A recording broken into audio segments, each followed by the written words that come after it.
Hello friends, welcome to Techifin. तो इस video में हम जानेंगे HDFC बैंक विशेष डेबिट कार्ड के बारे में कि क्या विशेषताएं हैं इस डेबिट कार्ड की, और ये भी जानेंगे कि ये डेबिट कार्ड सच में विशेष डेबिट कार्ड है या फिर नहीं, मतलब कि एक स्पेशल डेबिट कार्ड है या फिर नहीं। तो इसके लिए भी ये जानना होगा कि इस डेबिट कार्ड के क्या फीचर्स और बेनिफिट्स हैं, इस डेबिट कार्ड को अप्लाई करने के लिए एलिजिबिलिटी क्राइटेरिया क्या है और इस डेबिट कार्ड के चार्जेस वगैरह क्या हैं। तो आप लोगों को इस वीडियो से HDFC बैंक विशेष डेबिट कार्ड के बारे में पूरी जानकारी मिल जाने वाली है। अब आइए वीडियो टॉपिक की तरफ बढ़ते हैं और शुरुआत करते हैं इस डेबिट कार्ड के फीचर्स और बेनिफिट्स से। तो सबसे पहले हम बात करेंगे इस डेबिट कार्ड की लिमिट के बारे में, ट्रांजैक्शन लिमिट के बारे में। तो इस डेबिट कार्ड से जो ऑनलाइन डेली ट्रांजैक्शन लिमिट मिलती है वो होती है 5 लाख रुपए की, कि हम चाहें तो इस डेबिट कार्ड से जो ऑनलाइन ट्रांजैक्शन होते हैं वो 5 लाख रुपए तक के कर सकते हैं। इसके अलावा जो इसमें ATM कैश विड्रॉल लिमिट मिलती है, जो हम ATM से पैसे निकालते हैं उसकी लिमिट डेली की होती है 1 लाख रुपए की। हम चाहें तो इस डेबिट कार्ड से डेली ATM से 1 लाख रुपए निकाल सकते हैं। और ये डोमेस्टिक ATM विड्रॉल लिमिट होती है, जिसका मतलब ये होता है कि इंडिया में रहते हुए आपको ये लिमिट मिलती है।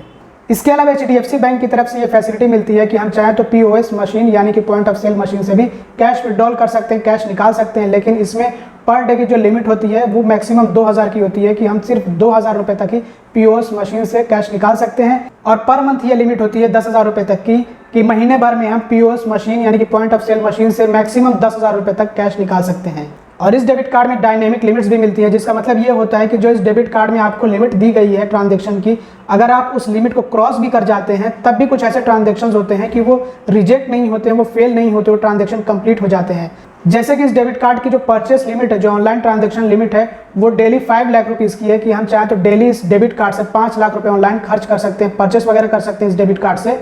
तो कुछ ऐसे भी ट्रांजैक्शंस होते हैं जिन पे हमें डायनेमिक्स लिमिट मिलती है, मतलब कि ये जो 5 लाख की लिमिट होती है, अगर हम इसको क्रॉस भी कर जाएं तब भी हमारा ट्रांजैक्शन फेल नहीं होता, रिजेक्ट नहीं होता है।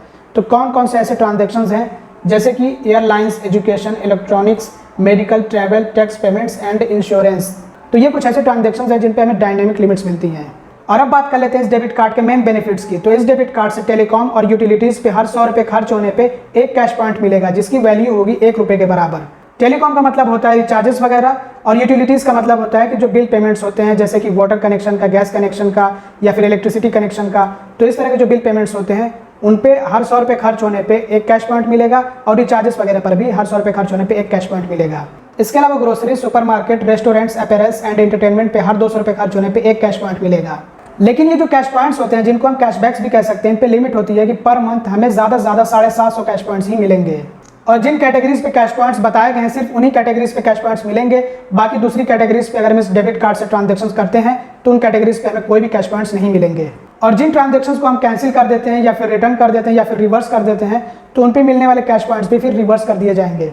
और कैश पॉइंट्स की वैलिडिटी होती है 12 महीनों की। अगर हम 12 महीने के अंदर अंदर अपने कैश पॉइंट्स रिडीम नहीं करते हैं तो हमारे कैश पॉइंट्स एक्सपायर हो जाएंगे, हमारे हाथ से चले जाएंगे। और अगर किसी तरह के हमें प्रोमोशनल कैश पॉइंट्स मिलते हैं तो उनकी वैलिडिटी होती है सिर्फ 3 महीनों की, हमें 3 महीने के अंदर अंदर ही उनको रिडीम करना होता है। और अगर हम अपना बैंक अकाउंट क्लोज करा देंगे तो ऐसे में हमारे जो कैश पॉइंट्स होंगे उनको हम रिडीम नहीं कर पाएंगे। और कैश पॉइंट्स को रिडीम करना बहुत ज़्यादा आसान है, मैंने इस पर ऑलरेडी वीडियो भी बना रखा है और यहाँ पे तरीका भी बताया गया है। और अगर हम इस डेबिट कार्ड पर यूटिलिटी बिल पेमेंट्स के लिए ऑटो पे लगा देते हैं तो ऐसे में हमें 5% का कैशबैक मिलेगा 12 महीनों तक। कहने का मतलब ये है कि जो यूटिलिटी बिल पेमेंट्स होते हैं, जो कि हमें हर महीने करने होते हैं, एग्जांपल के लिए जैसे कि इलेक्ट्रिसिटी का बिल पेमेंट हो गया, या फिर वाटर कनेक्शन का, या फिर गैस कनेक्शन का, या फिर अगर हमने इंटरनेट लगवा रखा है तो उसका पेमेंट हो गया। तो इस तरह से काफ़ी सारे बिल पेमेंट्स होते हैं, यूटिलिटी बिल पेमेंट्स होते हैं, जिनको हम ऑटो पे लगा सकते हैं, कि हमें मैनुअली पे करने की ज़रूरत ना हो, अपने आप ही उसका पेमेंट हो जाए हमारे डेबिट कार्ड के जरिए से। तो अगर हम ऐसा करते हैं तो ऐसे में हमें 5% कैशबैक मिलेगा इस डेबिट कार्ड पर, लेकिन वो 12 महीनों तक ही मिलेगा। और इस कैशबैक पर भी कैपिंग होगी कि हमें साल भर में ज़्यादा से ज़्यादा 1800 तक के ही कैशबैक मिलेंगे। इसके अलावा हमें अमेजॉन पे पर 500 रुपये तक का एक्सक्लूसिव वाउचर भी मिल सकता है। और इस डेबिट कार्ड से पेज ऐप और स्मार्ट बाई के जरिए से ट्रांजैक्शन करने पर 5% तक का कैशबैक मिलेगा।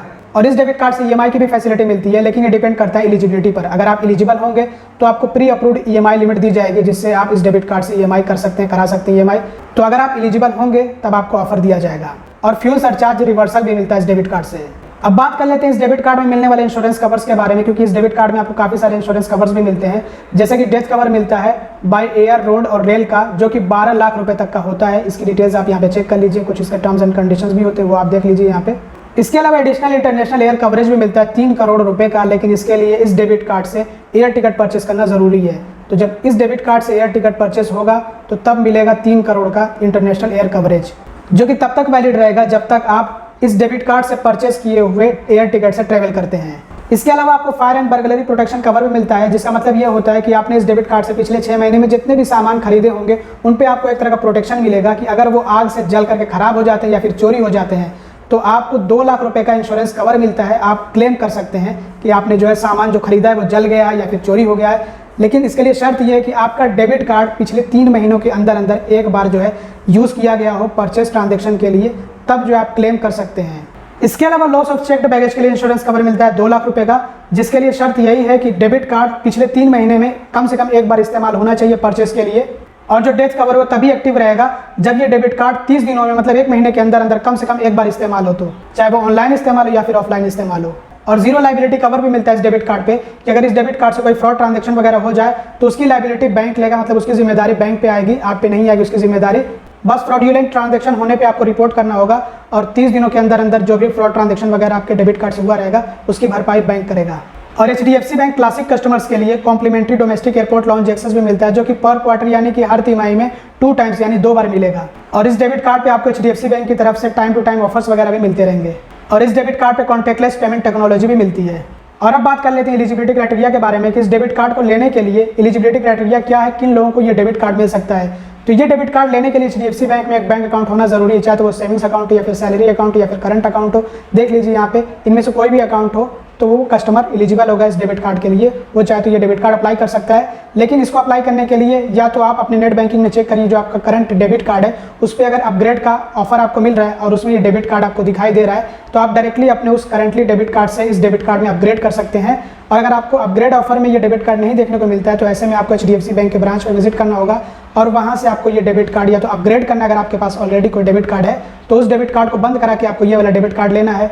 या फिर अगर आप नया अकाउंट ओपन करा रहे हैं तो आप इस डेबिट कार्ड के लिए रिक्वेस्ट कर सकते हैं कि आपको यही वाला डेबिट कार्ड चाहिए, तो आपको ये वाला डेबिट कार्ड मिल जाएगा। और अब बात कर लेते हैं इस डेबिट कार्ड के चार्जेस के बारे में। तो इस डेबिट कार्ड की एनुअल फी और रिन्यूअल फी है 750 रुपये प्लस GST, मतलब आपको जब ये डेबिट कार्ड मिलेगा तो आपसे 750 रुपये प्लस GST चार्ज इसका लिया जाएगा और उसके बाद आपको हर साल इस डेबिट कार्ड का 750 रुपये प्लस GST चार्ज इसी तरह से देना होगा। लेकिन जो HDFC बैंक के क्लासिक कस्टमर्स हैं या फिर क्लासिक से ऊपर वाले कस्टमर्स हैं जैसे कि प्रीफर्ड और इंपीरिया वगैरह वाले, तो उनको इस डेबिट कार्ड के लिए कोई ज्वाइनिंग फी या फिर कोई एनुअल फी नहीं देनी होगी। ये डेबिट कार्ड ऐसे कस्टमर्स के लिए फ्री रहने वाला है। तो ये था HDFC बैंक का विशेष डेबिट कार्ड, जो कि मुझे इतना कुछ विशेष नहीं लगा, मतलब इसमें कुछ ऐसा खास नहीं है जो कि हमें अट्रैक्ट कर सके और हमें ऐसा फील करा सके कि ये डेबिट कार्ड हमारे लिए बहुत फायदेमंद है। हाँ, ये डेबिट कार्ड उन लोगों के लिए अच्छा हो सकता है जो कि क्लासिक कस्टमर्स हैं या फिर क्लासिक से ऊपर वाले कस्टमर्स हैं जिनको ये डेबिट कार्ड फ्री में मिलेगा, कोई ज्वाइनिंग फी नहीं होगी, कोई एनुअल चार्ज नहीं होगा, तो ऐसे में ये डेबिट कार्ड अच्छा हो सकता है। लेकिन जिनको 750 रुपये प्लस GST इसका चार्ज देना हो उनके लिए डेबिट कार्ड मतलब का नहीं है, क्योंकि इससे बेहतर डेबिट कार्ड अवेलेबल है। मिलेनिया डेबिट कार्ड जो है मैं समझता हूँ कि वो सही डेबिट कार्ड, अच्छा डेबिट कार्ड है। आपका क्या नजरिया है इसके बारे में कमेंट करके जरूर बताइएगा। और आपको ये वीडियो कैसा लगा इसके बारे में आप कमेंट करिएगा। अगर आपको वीडियो पसंद है तो लाइक जरूर से कर दीजिएगा, चैनल को सब्सक्राइब ना हो तो सब्सक्राइब भी कर लीजिएगा और वीडियो को शेयर कर दीजिएगा। Thanks for watching, bye bye.